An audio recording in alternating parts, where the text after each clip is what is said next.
perjalanan yang sering dilalui setiap hari.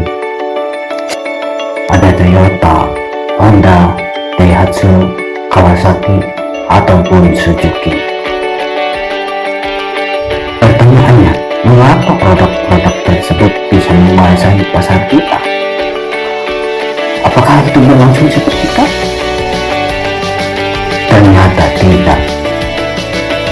Seperti kita ketahui, Jepang termasuk bangsa yang sempat tertinggal dalam hal teknologi. Namun mereka mau berubah dengan berguru pada bangsa lain seperti pada Jerman. Perubahan itu disebut dengan pembaruan atau restorasi.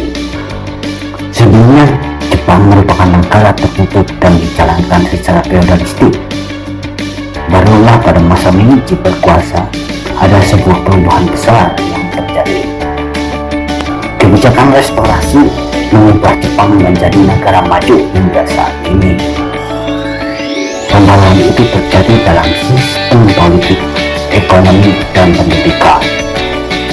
Hingga membuat Jepang menjadi negara Asia yang maju, bahkan mampu menyaingi negara maju dari Barat. Diakui ataupun tidak, restorasi Meiji membawa Jepang kepada suatu perubahan. Karena itu, ketika kita hendak berhijrah, harus ditujukan untuk perubahan lebih baik. Perubahan sangat penting dalam hidup setiap orang. Tidak ada satu orang pun yang tidak pernah berubah dalam hidupnya.